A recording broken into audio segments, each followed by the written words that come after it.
Interrumpimos nuestra programación habitual con noticia de último momento, y es que Estados Unidos ya comenzó los ataques en respuesta a un ataque con un dron suicida contra una base militar estadounidense en el norte de Jordania, que dejó a 3 militares muertos y a por lo menos 41 de ellos heridos. Esto queda en el norte de Jordania, cerca de la frontera con Siria. Estos son los militares que fallecieron: el sargento William Jerome Rivers, de 46 años, y las sargento, porque fueron ascendidas de manera póstuma, Kennedy Layton Sanders, de 24 años, y Breonna Alexandria Moffett, de 23 años.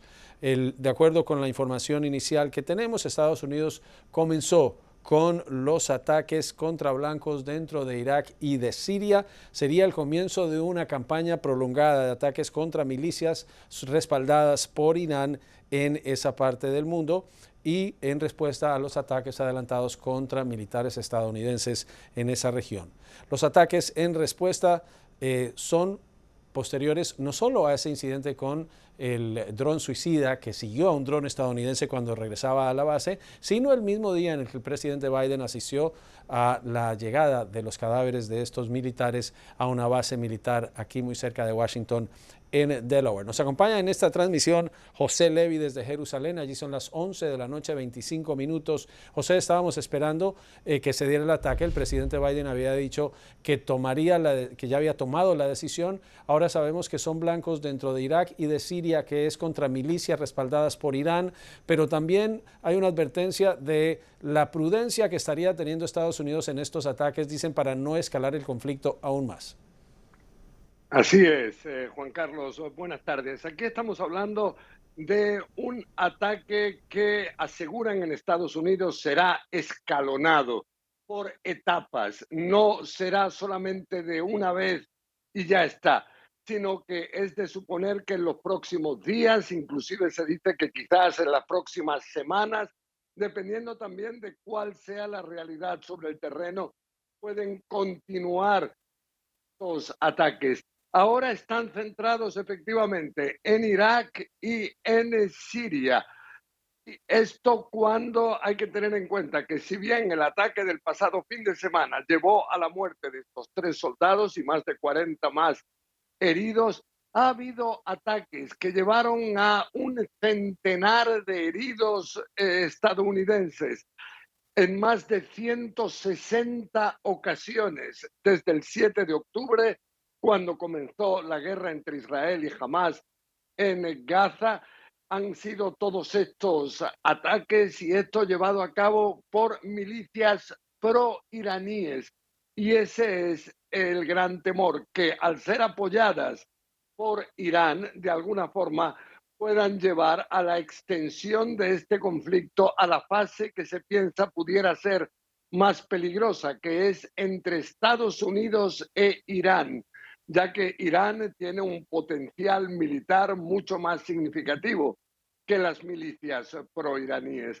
Pero aquí lo que sabemos de fuentes de Estados Unidos, también de las declaraciones de Joe Biden, posteriormente de Lloyd Austin, el secretario de Defensa estadounidense, es que ellos quieren responder, tienen que responder, no pueden pasar el hecho de que hayan muerto 3 soldados de Estados Unidos. También históricamente Estados Unidos siempre ha respondido cuando ha habido muerte de sus tropas.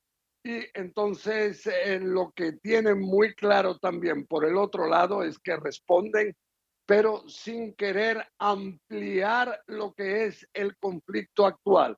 O sea, intentando que Irán siga manteniéndose al margen, o sea, no atacar directamente a Irán, al menos en esta fase del conflicto. Entonces vemos ataques que, según lo que nos han informado, es en el interior de Irak, es en el interior de Siria, pero no en el interior de Irán.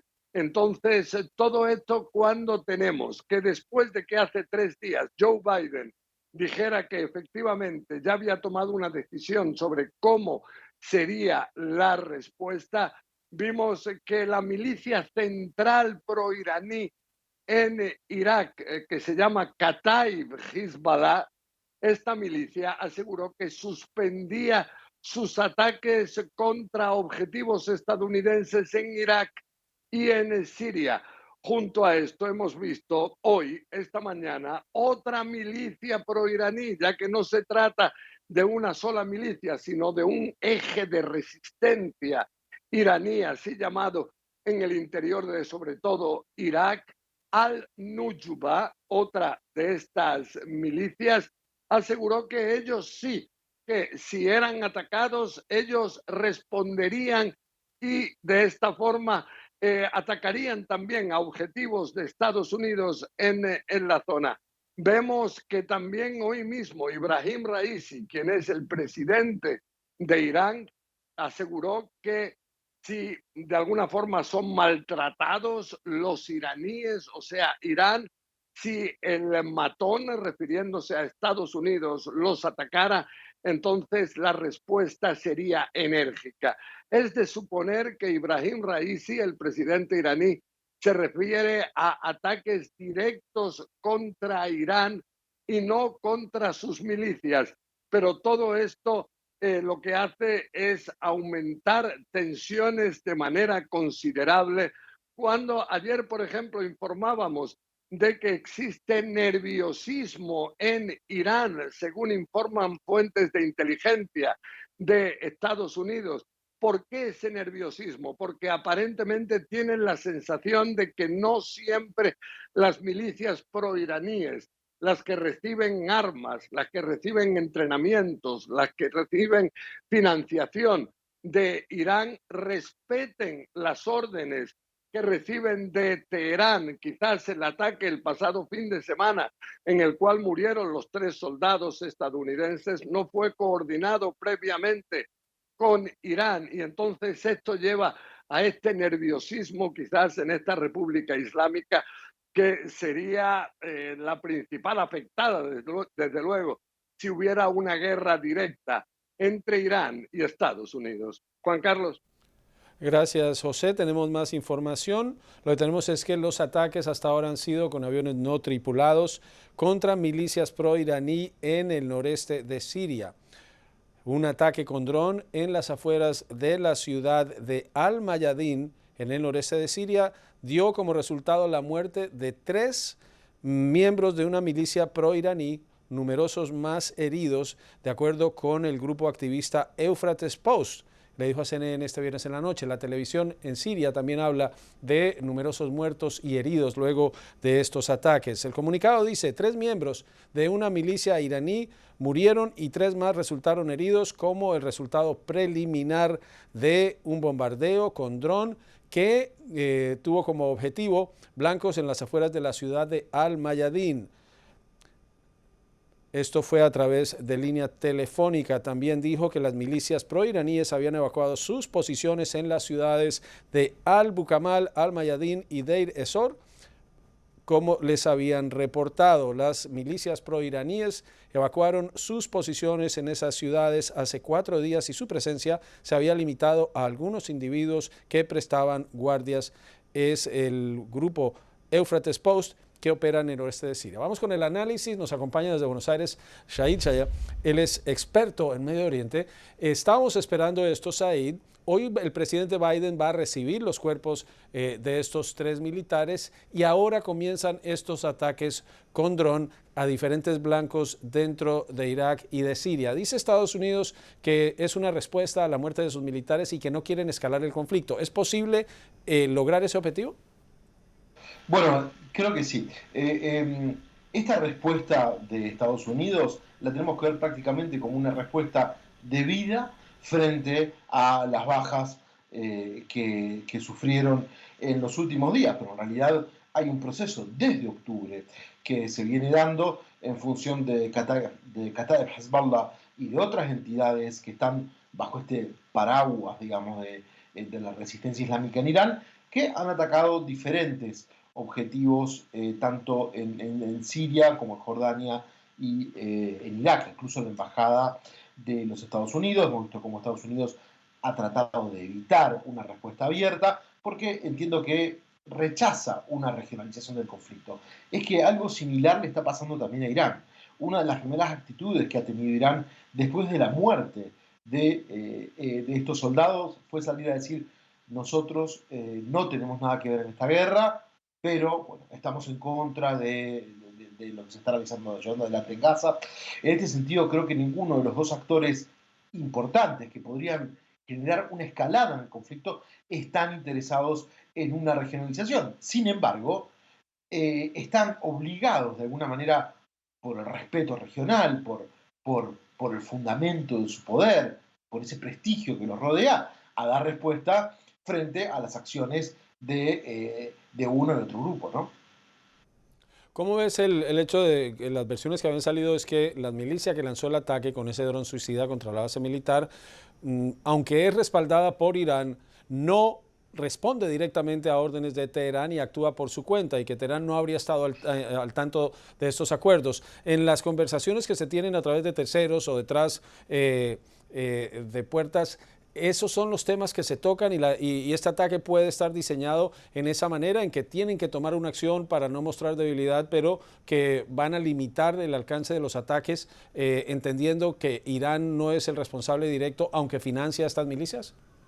No considero que Teherán no haya estado al tanto de este accionar, ya que esta entidad, al igual que Hezbollah, que actúa en el sur del Líbano, son de alguna manera, no son apéndices. Eso es una cuestión que hay que descartar. No son apéndices del gobierno iraní, pero sí son aliados locales con una fuerte comunión con el gobierno iraní. Por tanto, es muy improbable que no hayan estado al tanto de lo que iban a hacer, pero justamente la idea de que se concreten estos ataques a través de proxies le permite a la diplomacia iraní salir a decir: bueno, nosotros no tenemos nada que ver frente a esto, ¿no? Simplemente es una respuesta de los sectores populares en virtud de lo que está sucediendo en Gaza, y punto. De esa manera logran cubrirse y evitar, ¿no?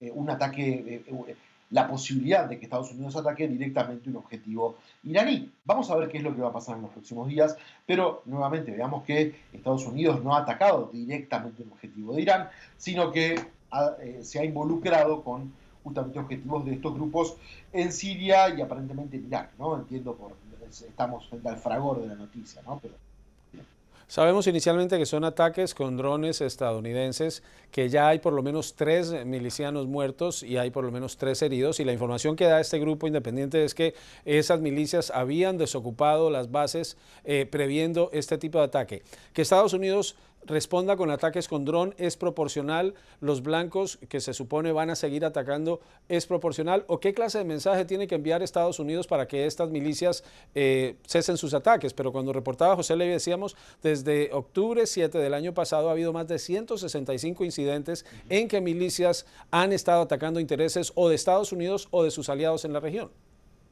Creo que este gesto de Estados Unidos es consistente. Está diciendo: mira, estoy dispuesto a involucrarme en un conflicto de pequeña escala con estos grupos en particular. Pero fíjate al mismo tiempo el mensaje que dieron en los últimos días, ¿no? En virtud, yo creo, de la presión de Bagdad y de Teherán, estos grupos salieron a decir, creo que hace 2 o 3 días, bueno, no vamos a atacar más objetivos de los Estados Unidos, vamos a poner en pausa nuestro accionar, y esto también tiene que ver con un intento de desescalar, ¿no? De desescalar. Sin embargo, vemos, ¿no? La región está caminando básicamente por una soga, ¿no? No sabemos hacia dónde puede derivar, pero la actitud que vemos a pesar de estos ataques es de un rechazo a una escalada regional.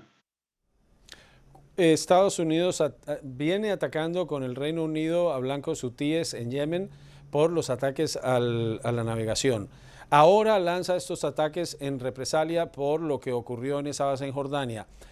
Se está creando un escenario en el que, como consecuencia de estar en un conflicto, así sea de baja intensidad, se termine en uno de mayor intensidad. Sí, estamos frente a un escenario posible. Creo que la estrategia de Estados Unidos y de las potencias medias de la región, si las podemos llamar así también, es el de la contención, evitar el derrame todo lo posible, pero nuevamente recordemos que estos actores como los hutíes, Hezbollah, Kataeb, Hezbollah, etc., Hamas, en su momento, son socios, son partener de Teherán, pero no responden directamente y únicamente a la voluntad de lo que manda Teherán. También tienen un cierto marco autonómico, de la misma manera que la política exterior israelí, y lo hemos visto a pesar de las presiones de Biden, no responde únicamente al alineamiento o a lo que dicta Estados Unidos. No, hay márgenes de autonomía, tanto por parte del gobierno de Israel como por parte también de estas organizaciones. Estaba mirando el mapa mientras hacías el análisis y veo que Al-Mayadin queda al norte de Siria, cerca de la frontera con Irak. Irak, país fronterizo con Irán. La dinámica cambió después de la guerra en la que Saddam Hussein es retirado del poder. Irán ahora controla gran parte de esa región, aunque Estados Unidos tenga presencia allí. ¿Anticipas que este tipo de ataque va a ser suficiente para que las milicias financiadas por Irán o respaldadas por Irán cesen sus ataques cuando los hutíes siguen lanzando ataques a pesar de los constantes ataques que reciben por parte de Estados Unidos y el Reino Unido? Sí, es que el objetivo no tiene que ser justamente la eliminación de raíz de los ataques, aunque es lo que Qatar Hezbollah ha anunciado en los últimos días. El objetivo tiene que ser la contención, es decir, evitar que estos ataques se multipliquen en número y intensidad de forma tal que arroje a la región a una guerra más cruenta. Pero sí, estos intercambios, estas escaramuzas, es muy probable que sigan estando en virtud de que funcionan como conflicto satélite de lo que está sucediendo en Gaza. Esa presencia de Estados Unidos, ¿qué papel está cumpliendo ahora en el tema de Siria, el tema de Irak, el tema de Irán, el tema de este conflicto en general? La presencia de Estados Unidos es un irritante para estas organizaciones que tienen el financiamiento de Irán.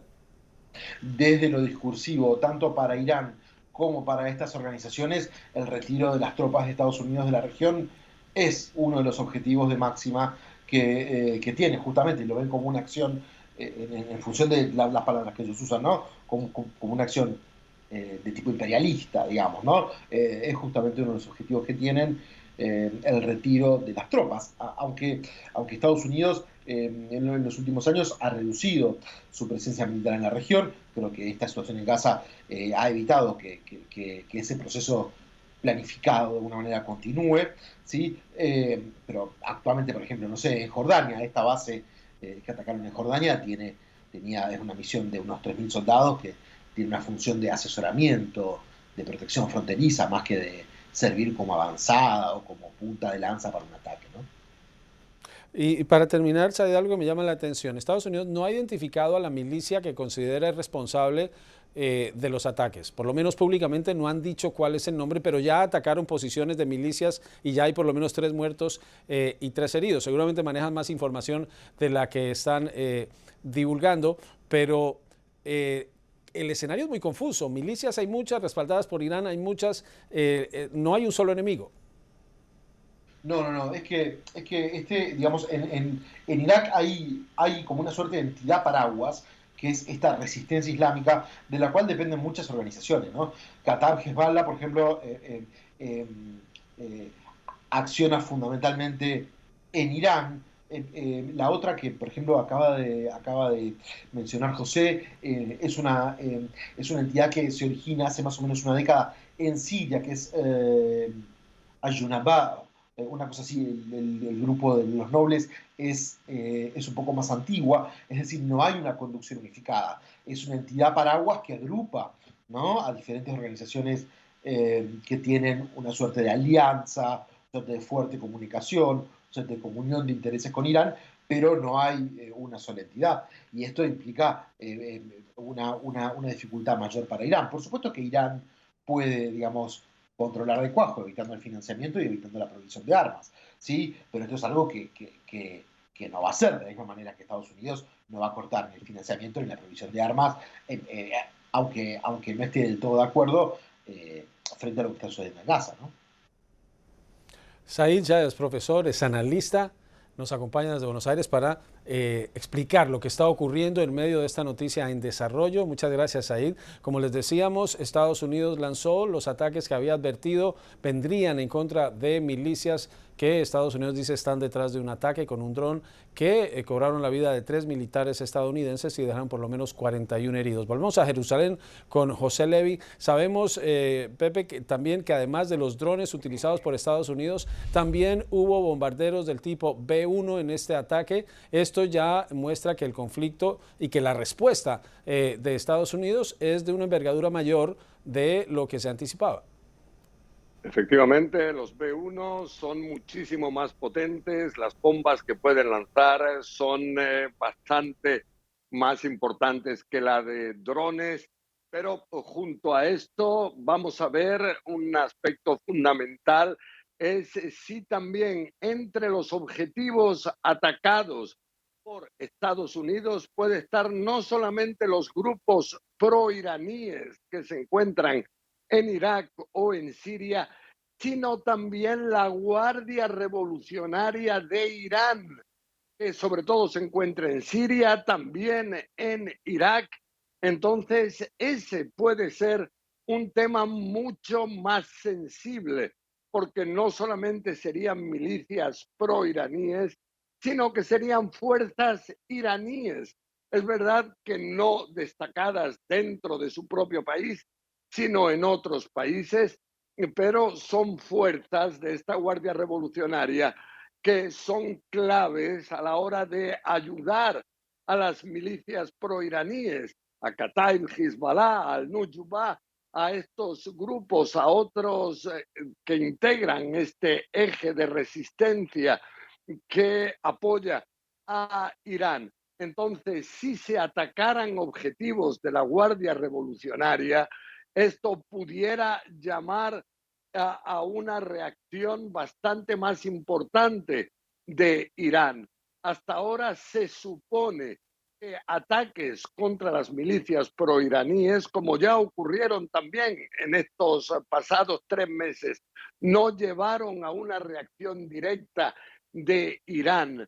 Pero junto a esto sí pasar a Estados Unidos a atacar objetivos de la Guardia Revolucionaria, esto sí podría ser considerado algo bastante más importante.